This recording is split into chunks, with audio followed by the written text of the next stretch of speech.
What is going on, my baboon brothers, my simian sisters? DJ's here with another Advanced Wars by Web replay analysis. Today we're continuing the tournament series, this time looking at the A-Mariner Cup Grand Final bracket.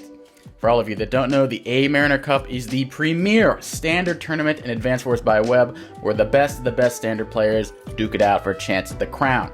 You might have noticed something, by the way. I'm in the finals of the Smacky Cup and the A-Mariner Cup. So recently I've been putting a lot more effort into preparing for games rather than just going off intuition, so this practice I think has paid off. I will say I'm not as good a standard player as I am a fog player, so I felt a lot more lucky and gracious to be in the grand finals of the A-Mariner Cup 3 than to be in the Smacky Cup Finals 4. Therefore, when this tournament got to the grand finals after I barely escaped ABC Cheese, I was like, you know what, if I win one game, I'm happy. Because you know who's in the finals, guys? Lord Clefairy. Dead FS, who's like the new Toulouse in terms of tournaments. He just wins every tournament. Sony the Superior. Zoshin Tong. Like, there's just so many good players. I'll be fortunate to get one win. And today we're playing Zuxna, or Zwan. I don't know how to pronounce Chinese name, Zwan. He's a 1550 level player, pretty much the exact same level as me. In fact, I was the 4 seed and he was the 5 seed. So pretty evenly matched, I would say, in terms of capabilities and standard as far as I'm concerned. So the map we played on was the map Age of Entropy. Some of you guys might be familiar with this map. It is a mixed base map. 24k income per sides if everyone has equal properties, which in the grand scheme of things for 4 bases is not that high in income. It might seem like a high income map, but with 4 bases it's not as high as you might think. It is a mixed base map, as you can clearly see. You have 4 bases, 2 in the middle, and then 2 at the sides. And your opponent is kind of wedged in between. You have 2 labs. Instead of an HQ, you have 2 labs. If you lose all of your labs, you lose. If you lose one of your labs, you're fine. As long as you have 1 lab, you're fine. So that's basically the difference between labs and HQ, and you do not get income from your labs. In terms of airports, there is a somewhat contested airport. I'll go on a diatribe later about some things that could be fixed about this map, but there's an airport. And yeah, so it's an interesting map, usually in mixed base. And this was tier 1, by the way. Von Bolt is banned in all of mixed base maps in tier 1. Also, I believe Hawk was banned, and I love Hawk, so you might have seen Hawk if he wasn't banned. But instead we have a tier 1 minus, or actually I'd say it's a tier 2 plus matchup, where you can use Sammy, Javier, Sasha is banned, Hawk is banned, Von Bolt is banned. So basically, you choose between these two. There's no other real viable option. Olaf will get smacked in the face by Sammy. Yeah, these are the only 2 viable COs. No one chose a CO out of these 2. That's all you basically need to know. It's Sammy versus Javier. When I first started this, I did a bunch of practice matches with my good friend, Mr. Greensuit, who definitely prepared me well for this map. I'm glad I did some practice rounds with him. Sammy seemed to be the overwhelmingly stronger pick. She had like a 66% chance of winning. Javier was around 50%. Sammy seemed like the pick here, but as I've come more accustomed to the map, Javier has more strength than you might think. As we go through the match, I'm going to go in more detail. We're going to keep this intro a little brief, but I thought Sammy was a lot stronger than she is. She is still very strong. I can assess she is probably still barely the strongest CO here, but you have to play her much better because she has to be the aggressor, which is going to be a theme of this match. Sammy has to be the aggressor, Javier has to survive. And I like being on the defensive, so perhaps I would be better suited to play Javier facing Sammy. I like being on the defensive because it makes your opponent, you have to play better to be better on the offensive, you know what I mean? On the defensive, you just play the exact same and you basically win if you stalemate, whereas in the offensive capabilities, you have to be better and take strides ahead of your opponent. Anyway, let's start off this map. We talked about this in detail enough, but one thing that I noticed about this map, is the player 1 advantage.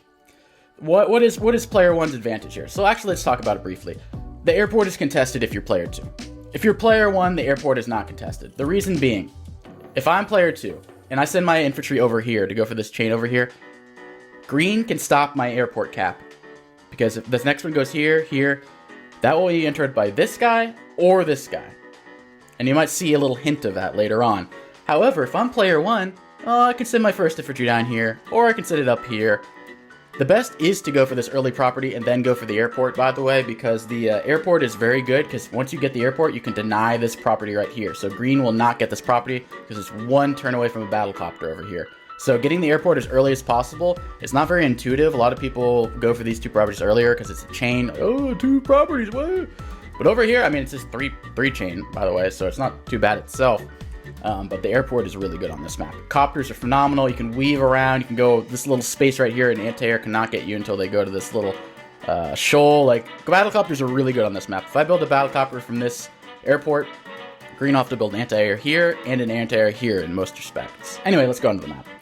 I don't want to take too long with the analysis during the beginning, but as I just discussed, I go down here for the airport. Now, in retrospect, I should have not gone for this property early. The idea was I capture this property early, then I interrupt him trying to capture that property.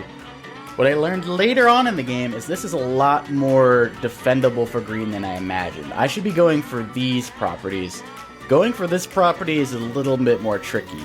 Going for this property and going for all 3 of these, or, you know, being a little more conservative. Going for this, or denying that, is a lot harder than I thought because you have a tank here. 1, 2, 3, 4, 5, 6. So you're not going to get this.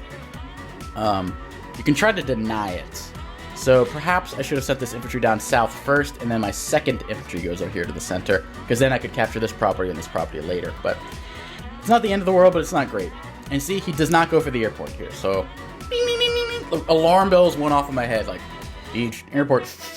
I am player 2, but the airport ding-dings went off in my head. And also, if he was trying to deny my airport, you go up here with the infantry, because you capture this. And if he doesn't go for the airport early enough, you can interrupt your own cap, go here, then you have an infantry standing here and here, you gangbang them both. If he builds a recon to block up here, the infantry down here attacks, and then the next turn when the recon attacks that guy, this infantry attacks. Once you do not get that airport, the game is basically lost. I have done 2 or 3 games with Mr. Green Suit, and the consensus is if you do not get that airport, you're boned vast majority of the time, because this is a very weak base right here. These 2 bases are incredibly weak. These ones are stronger because you can bunch up 2 vehicles on one side or bunch 2 vehicles on the other side. This is your strong side. You do not want to engage too far in. A lot of the noob traps I see on this map is engaging too far in your opponent's strong side. As you can see, I'm going down here because I'm like, maybe I can stop that. So, see what he does. Zwan. He's not a bad player. And smartly, a lot of people like, oh, Deech just goes up here. I would stop my cap here, and I would murder him from this plane right here if he went there. So smartly, Zwan he's a great player. Let's not forget that. He's not going to allow me to massacre him and then never get that airport. So he goes over here. He's thinking about getting that property, but I scare him off a little bit with that infantry right there. I go for this property right here. Capture that property, capture that property. I don't feel like going for the comm tower. He has to go for the comm tower earlier than me because he's Javier. So I'm going to take that to my advantage as Sammy. I don't need to go for it so early. If she goes to the side and goes to the middle, honestly, maybe I should have gone for that or down here. The middle gamble for me wasn't that great, to be perfectly honest. Another thing you need to know about Javier and Sammy on this matchup is Sammy has to be the aggressor, as I mentioned before. But another thing is, there's power spikes. Javier will win in the long game. Sammy's power spike is at the very beginning of the match, and during her victory march. Occasionally during her CO power, but you have to have a lot of mechs and stuff like that, or a lot of infantry engagements. But Sammy should have an income advantage early. Javier is going to fight back and probably win a bunch of vehicle battles with his own power and superior vehicles. Another thing, by the way, every single tank engagement from Sammy into Javier loses or ties at plains level. That's right. If I attack a tank to Javier's tank on a plains from another plains, I will tie.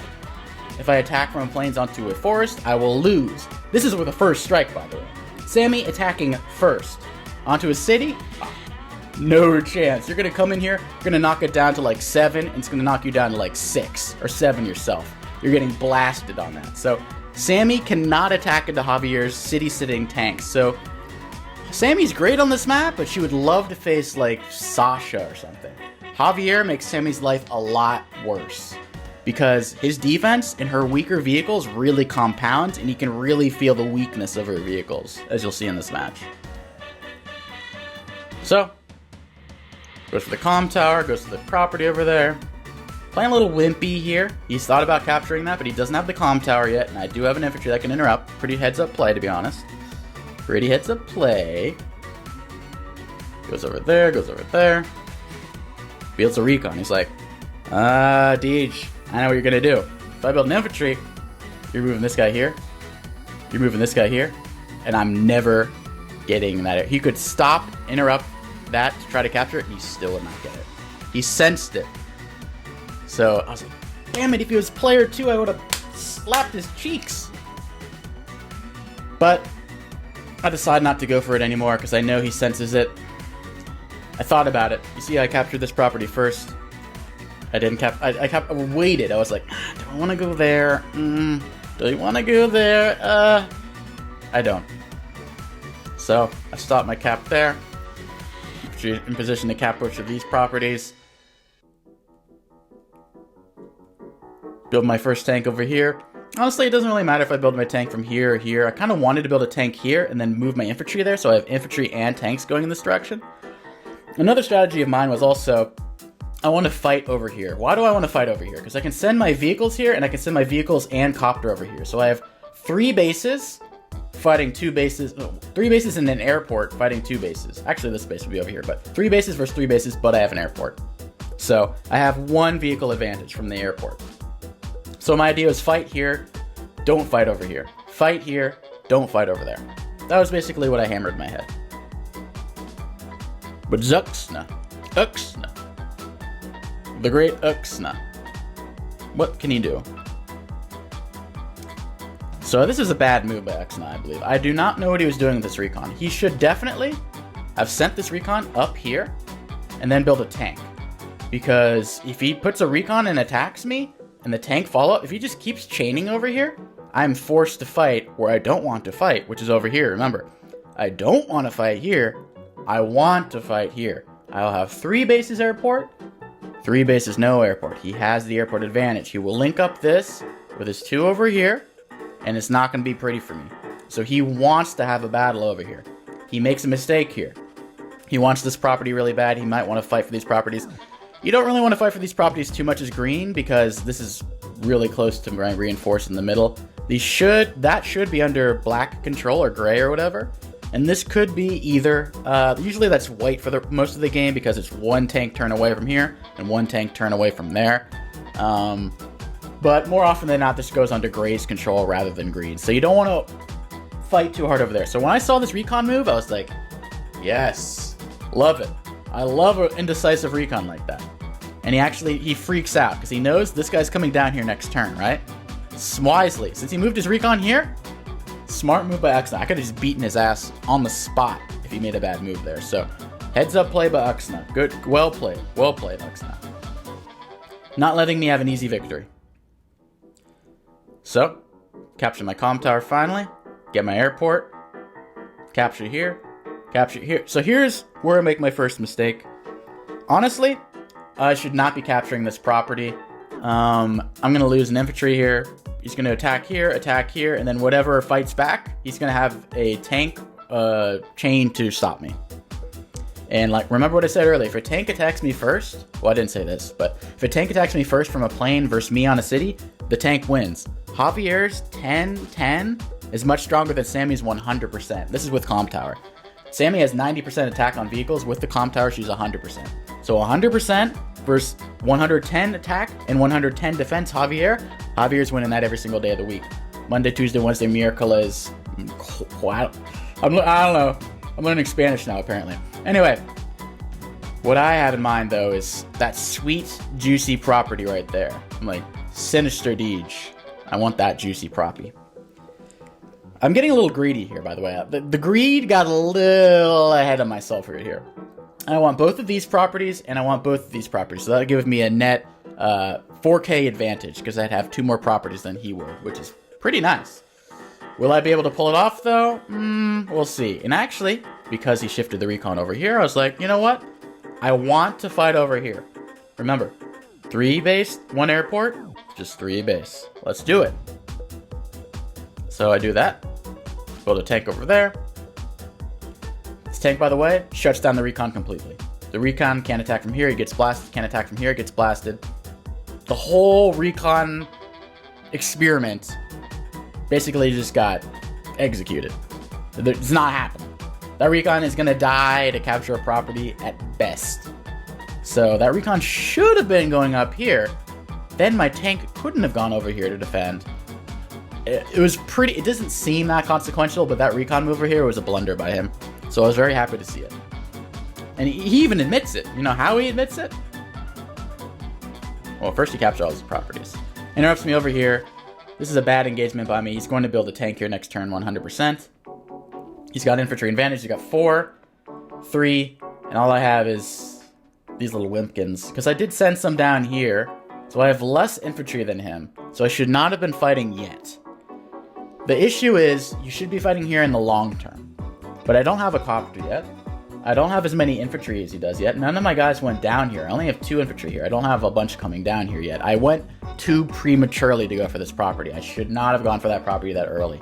That was my biggest mistake. Went for it too early. But he realizes the recon was an error. And he clearly just is like, oh, oops, should have gone up there. I was like, yeah. So I was happy to see that. Tank goes over here. Infantry goes over here. However, you guys might see a little interesting maneuver that I can pull off. He didn't see it, but I saw it. Which is always good for the DG Poo. But I make a great move and a bad move on this turn. Let's do the great move first. If you guys saw it, congratulations. If you didn't, here it is. Sammy, by the way, infantry guaranteed to hit KO if Javier infantry on a city. 2 Sammy infantry guaranteed to hit KO on a Javier infantry on a city. Guaranteed.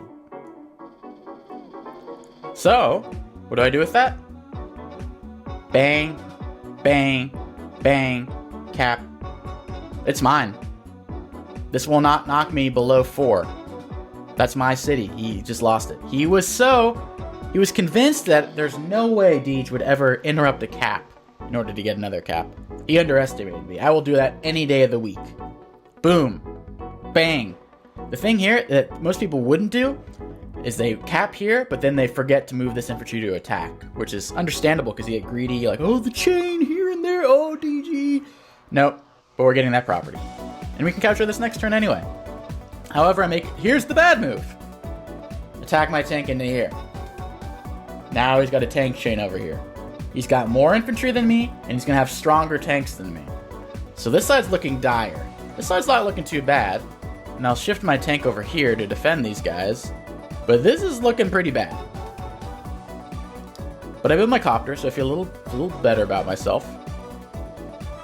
But that move over here was not pretty. It was not pretty. Infantry get in position. Tank comes in. It's going to be an 8-6, no doubt. I cannot win this war. I have to retreat. Honestly, he could have just sacked that. Attack, attack, cap. There is a tank over there, though, and he needs to build an anti-air, so it makes sense that he wouldn't do that because this tank is 1 turn reinforced. So he waits. He wants to build an anti-air first. By the way, you cannot airport lock in 2 turns. It takes 3 turns. You go here. 1, 2, 3, 4, 5, 6. You're 1 away. 1, 2, 3, 4, 5, 6. 2 spaces away. So it takes 3 turns or 2 turns to get in position to airport lock for an anti-air.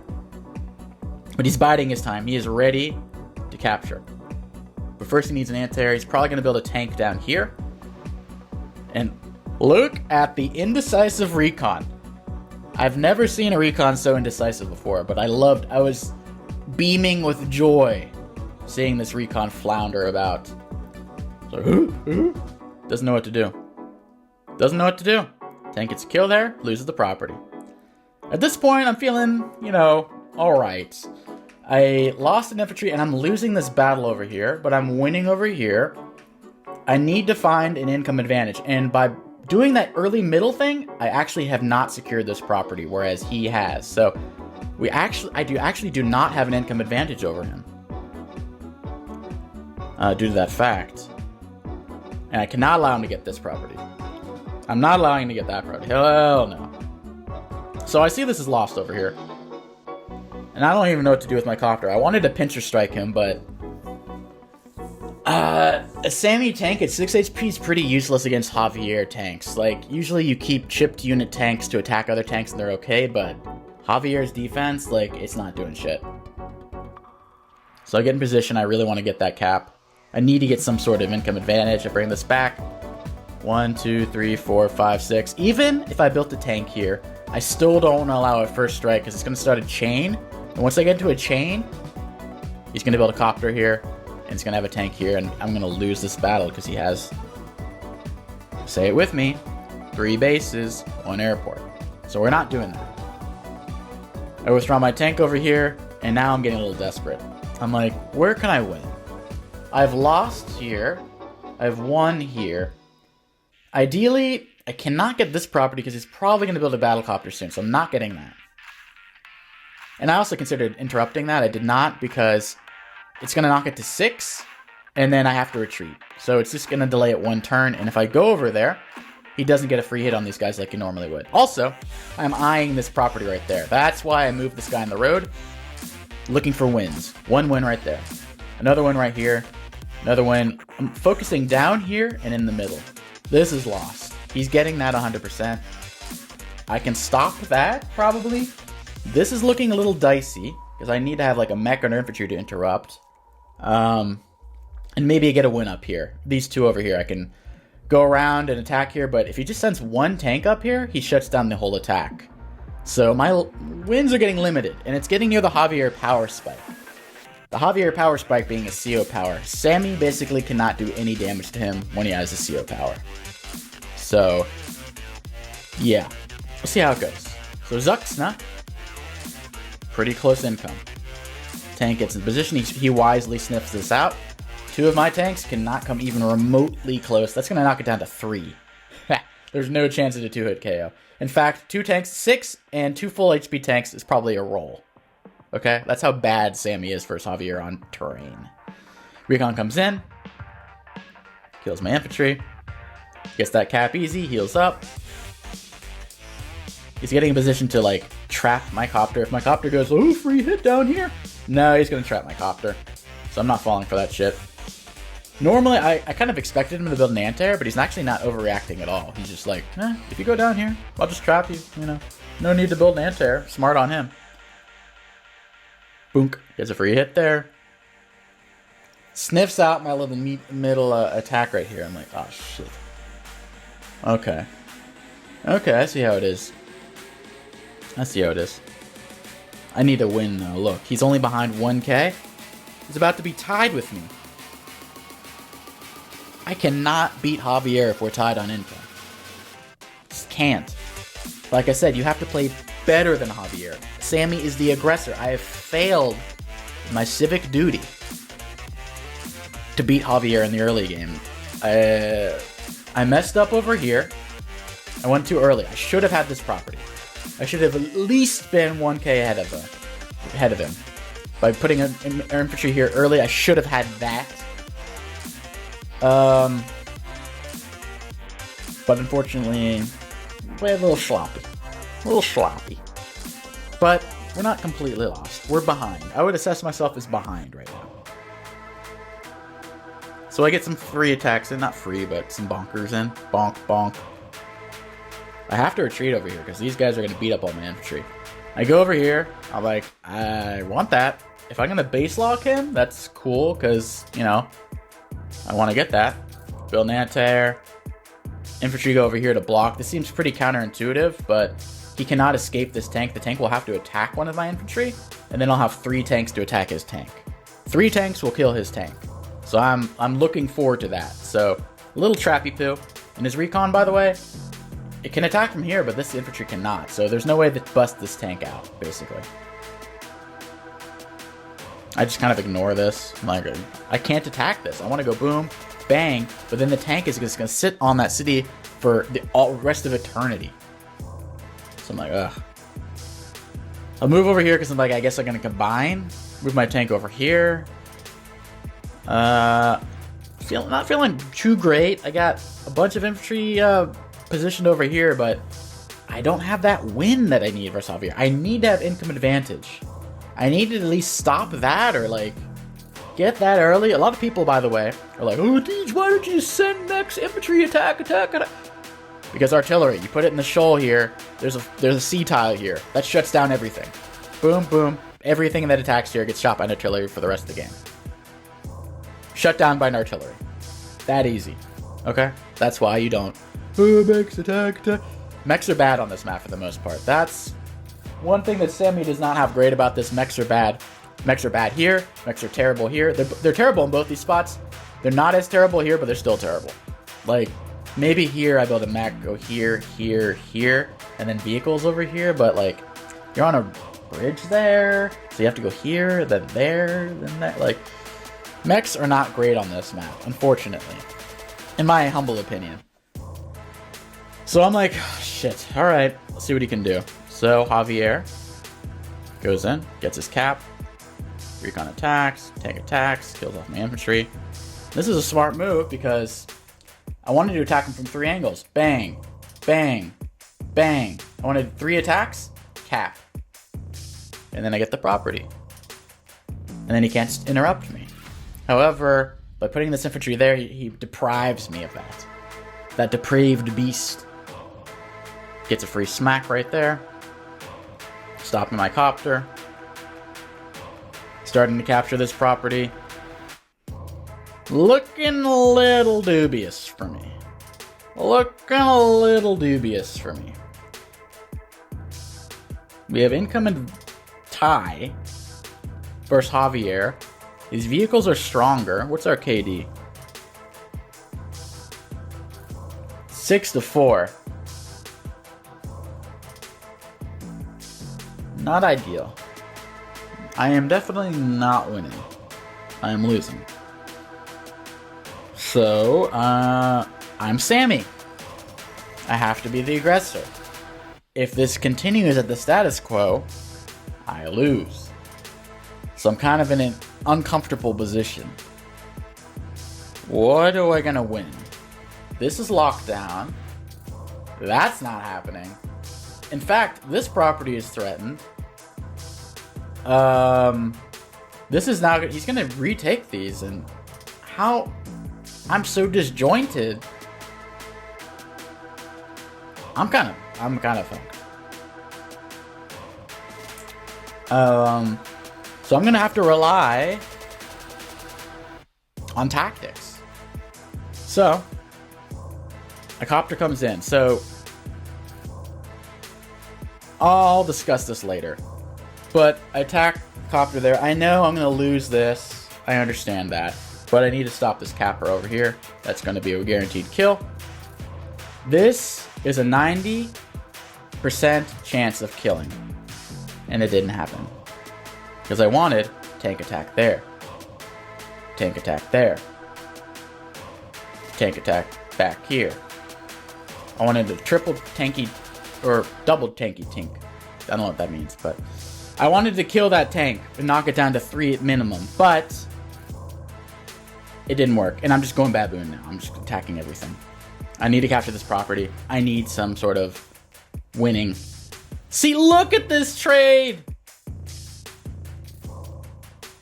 See, look at this trade. I'm going for this middle property. I'm like, F it, man. Like, you're gonna stay there another turn? I'm gonna overload you, bro. What are you gonna do? And here might be the most questionable part of the turn, but you will understand later. You will understand later. Where's this anti-air gonna go? Well, if I go over here, the tank smacks it. He's cut me off. Where does it go? Like here? Ugh.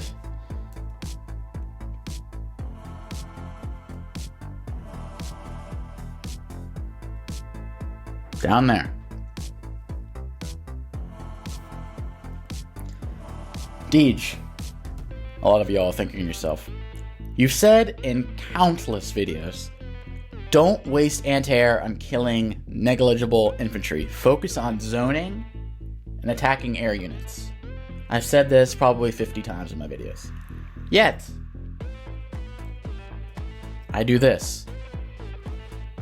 and I built an anti-air up here. Unlike him, where he basically locked down my whole copter easily. Deej, what the hell is wrong with you?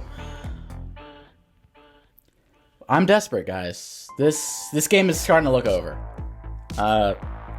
Uxna, by the way, he's a very nice guy. He is watching this game 24/7. He's got the psychological warfare going on. I get home from work, this thing is green. He is watching this game. I wake up in the morning. He is green. He is watching this game. He had a tab of this game open 24/7. As soon as I took my turn, he was looking at the game. Sometimes an hour later, he'd make his turn. Sometimes a few hours later, he'd make his turn. I would take 1, 2, 3, 4 days to make my turns. As you can see, I have 12 days left. He has 18 days left. Uxna, he's putting the pressure on. And I'm sensing this.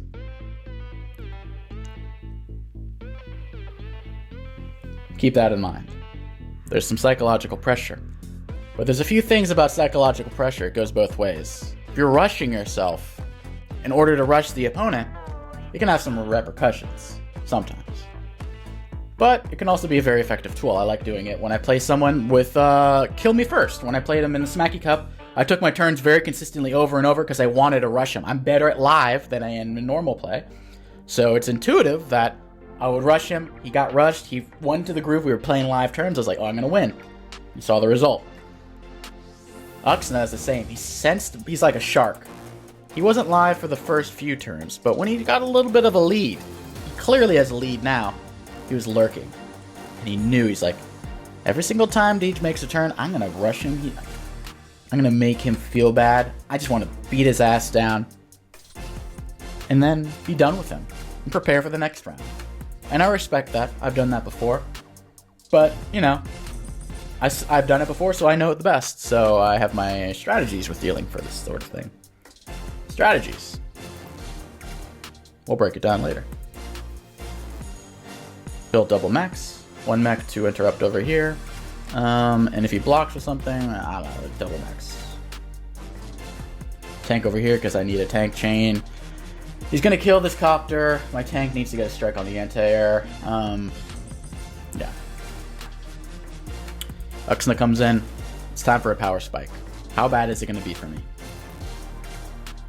He's not using it? Now he uses it. He should have not done that first, but... Tower shield. How bad is it for me? Dead tank. Dead tank. That's another dead tank. He's capturing that property. Copter getting a free hit. Doesn't even actually... Kills this infantry rather than the tank. Okay. Saxon infantry there. Nice KO right there, honestly. Not even stopping the gunner of the cap. Boom. Bang. Blang. Doesn't even take any damage back. Boom. Kills that. Murders my infantry, doesn't take any damage back. He's looking to capture this property next. I have no vehicles, I just have 2 mechs. Tanks are over here. Where is this going to go? Here? Copter's there, and what, can I go here? But the tank attacks me. Yeah.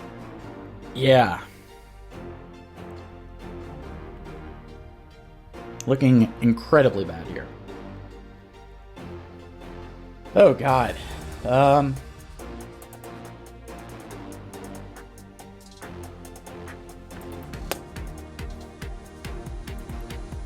Let's look at the KD.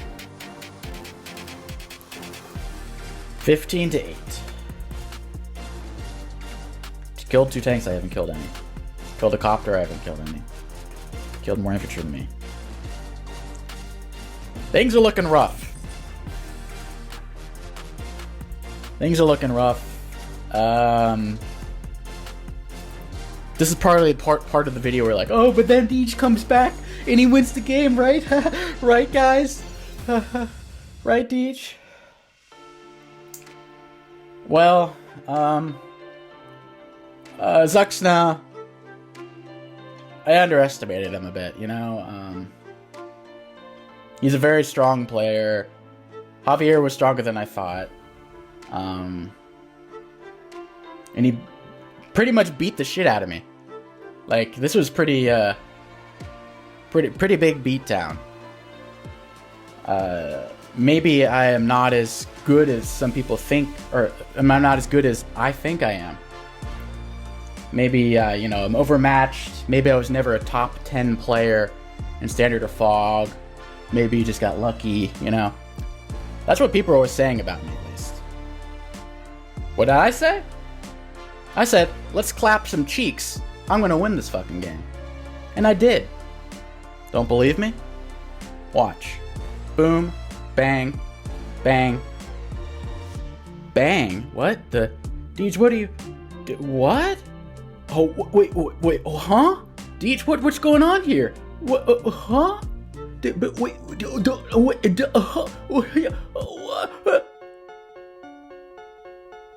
That's right.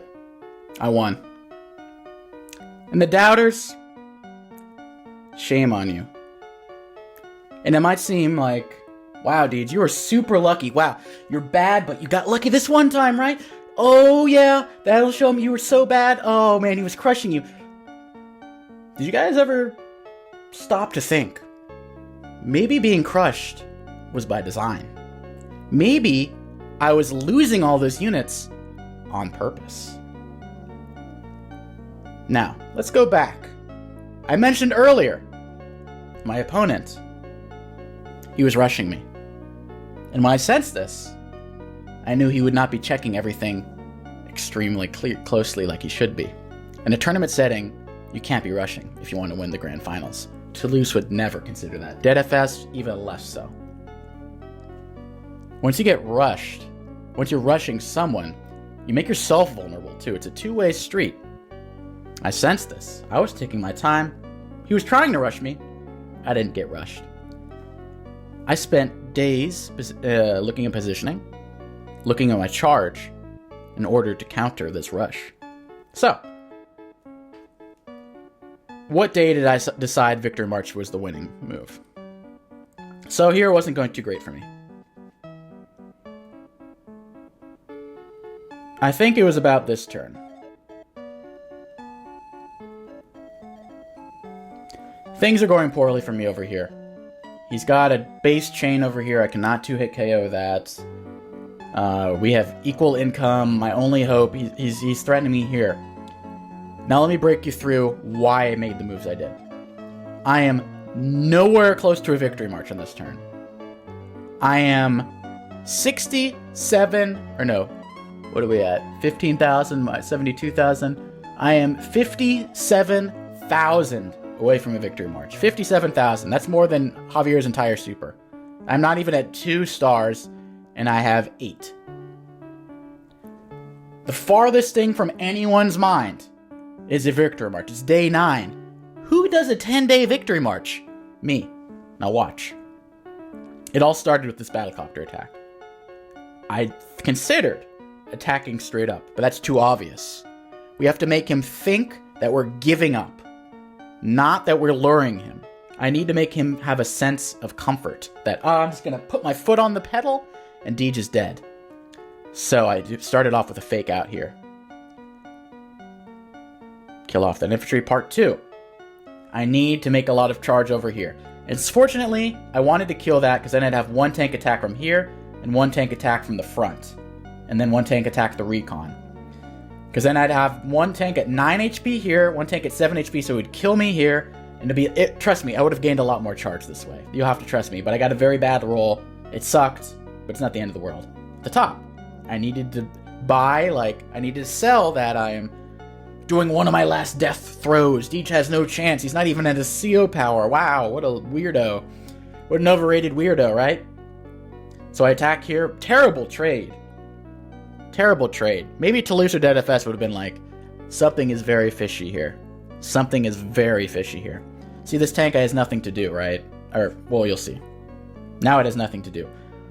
An ordinary person would be like, tank attacks here, infantry attacks here. Why didn't I attack tank here, infantry here? This is where the genius part comes in. I don't mean it'd be genius or anything, but look. Remember this turn right here? Where he captured this property.